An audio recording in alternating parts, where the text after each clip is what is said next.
ஒடிசா மாநிலம் பூரியில் நடைபெறவுள்ள தேசிய கோகோ போட்டியில் பங்கேற்கவுள்ள தமிழக அணி வீரர்களுக்கு மயிலாடுதுறையில் 6 நாட்கள் பயிற்சி முகாம். சென்னை, கோவை உள்ளிட்ட பல்வேறு மாவட்டங்களைச் சேர்ந்த 15 வீரர்கள் தீவிர பயிற்சியில் ஈடுபட்டுள்ளனர்.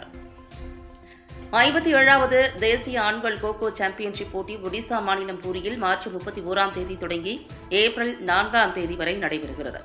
தமிழ்நாடு கோகோ அசோசியேஷன் இந்த போட்டிக்கான பொறுப்பை மயிலாடுதுறை மாவட்ட கோகோ அசோசியேஷனிடம் ஒப்படைத்துள்ளது. இதன் காரணமாக இப்போட்டியில் பங்கேற்கவுள்ள வீரர்கள் சென்னை, கோயம்புத்தூர், தஞ்சாவூர், சிவகங்கை, ஈரோடு, மயிலாடுதுறை உள்ளிட்ட பல்வேறு மாவட்டங்களைச் சேர்ந்த 15 வீரர்கள் 6 நாட்கள் நடைபெறும் பயிற்சி முகாமில் பங்கேற்றுள்ளனர்.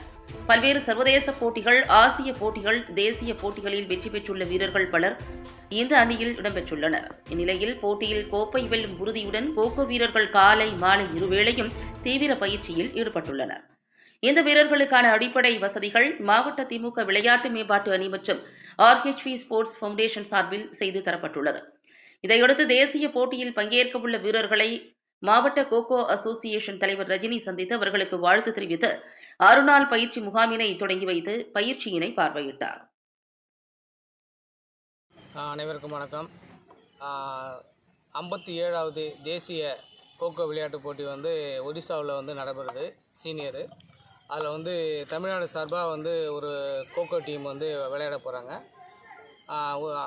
மாண்புமிகு துணை முதல்வர் சின்னவர் அவர்களின் வழிகாட்டுதலின்படி மயிலாடுதுறை மாவட்ட விளையாட்டு மேம்பாட்டு அணி சார்பில் அவங்களுக்கு கேம்ப்பு நாங்கள் அரேஞ்ச் பண்ணியிருக்கோம். அது விளையாட போகிற பசங்களுக்கு கேம்ப் அரேஞ்ச் பண்ணி போயிருக்கோம்.